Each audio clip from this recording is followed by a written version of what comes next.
Hello everyone, welcome to Nareen's Live with MS. My name is Nareen, and of course, we are getting started with Friday findings. Now, I do know it is Saturday, so I do apologize for not being able to send it to make this video a little earlier. But apart from that, I also want to apologize because chances are for tonight's video, which is going to be Saturday, I might be wearing the same attire. So, don't think that I haven't showered. I actually wore this after I got showered. So, do take that with, you know, however much respect you have for me is. But of course, the two articles that I do want to talk about today, so they are very interesting. There are a lot of things that we are going to discuss, especially when we discuss the fact that one of the articles covers one of the experimental therapies that are currently being worked on, being on trial. And then so that is, of course, has its own certain things. Apart from that, there is another huge government-led initiative that has happened, um, and as a result, it is actually making MS it is allowing people to become more aware of MS and the kind of condition that it is.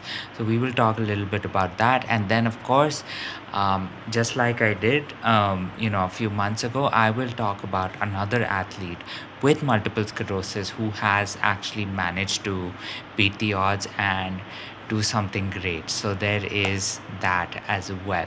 So with that said, do join with me so that we can cover these three different articles. So let's get started on our first article. So the first article, of course, covers this European company that actually has asked for patents regarding each and every single dosage that they're going to do with their experimental MS therapy, which is called vidofludimus calcium, if I remember properly.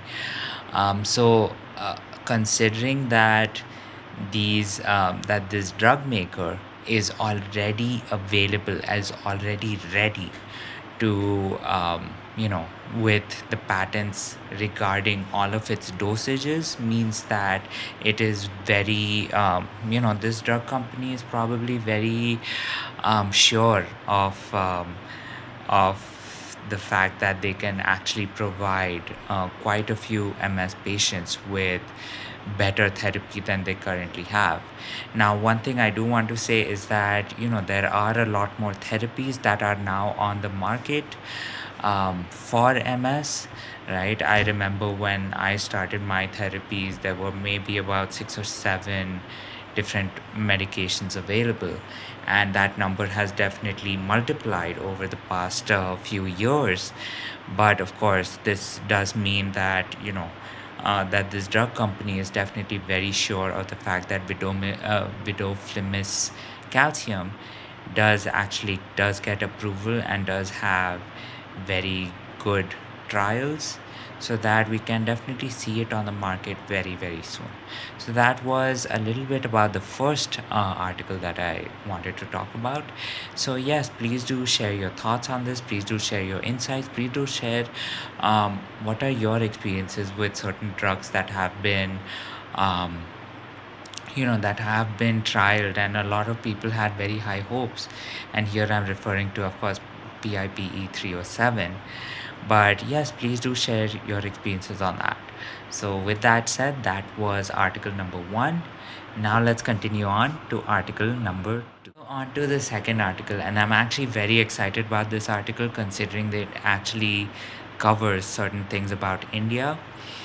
And that is the fact that Roche India, the company Roche, in its India's headquarters, and the government of Punjab have actually started this initiative called Neurosakhi, which actually aims to provide not only awareness, help in terms of therapies and help in other forms to women who are actually suffering from multiple sclerosis in that state.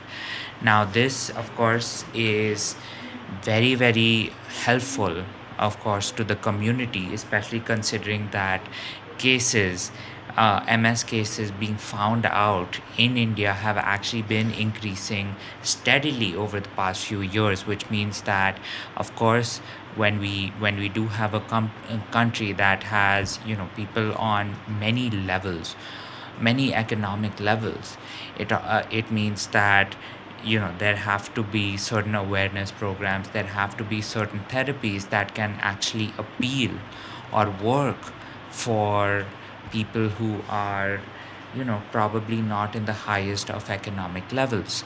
And especially considering that multiple sclerosis is predominant, the majority of cases of multiple sclerosis happen to women. It means that, of course, there needs to be some form of social cause that is available for women who might not have the necessary resources available to them, and b of course, being in a state that also, while having commercial, also has a very large a very large impact on agriculture, meaning that a lot of the new patients might actually come from a slightly lower economic background and might not actually have the same means of awareness for MS. Means that there is going to be a lot of new educational policies that are going to start in that state as well. And of course, there will be a state that will be a little more aware of MS as a disease, um, as a lifestyle condition, and of course as what it pretty much has, all of it. So that, of course, covers um, the second article. And now we get on to something very exciting, a bonus third article, which of course I will start right now. So on to the third article, where I am discussing another athlete who has actually done something amazing. And of course, I am talking about Chris White, who actually has completed a half marathon. He is an MS patient, and he actually has gotten the record. He has actually made the record for the fastest half marathon by a person with multiple sclerosis. So now you must be wondering, what's his time? His time is 1 hour and 30 minutes. And he pretty much beat his previous record, which was 1 hour and 33 minutes.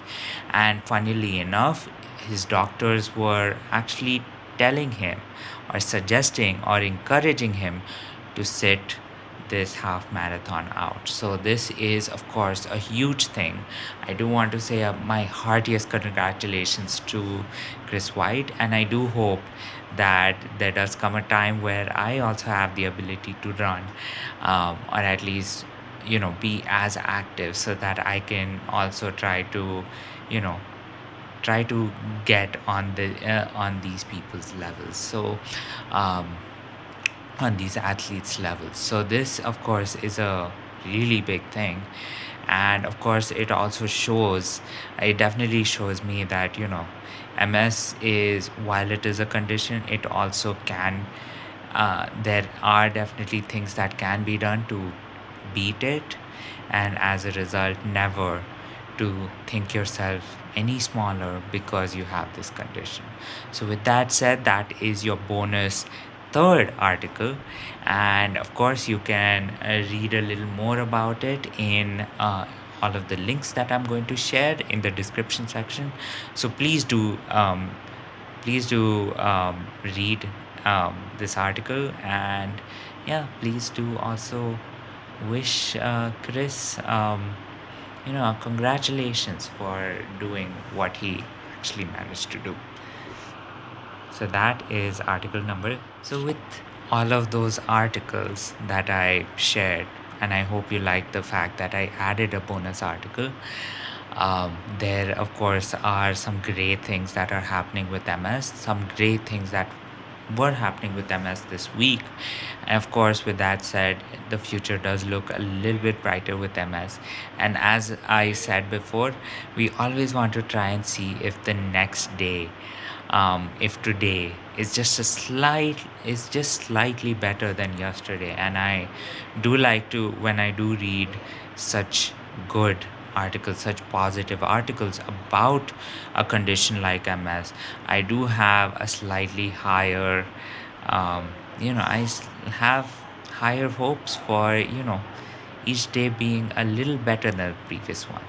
So, with that said, of course, please do share your thoughts, your insights, your comments and of course your experiences with any of these articles in the comment section so that we can get the conversation started. And with that said, while I know it is a little bit delayed, I do want to wish everyone a good night, a happy weekend, sweet dreams, and of course, um, I hope you have a lot of things planned for this weekend. Um, so I do want to wish you a happy weekend again, and of course,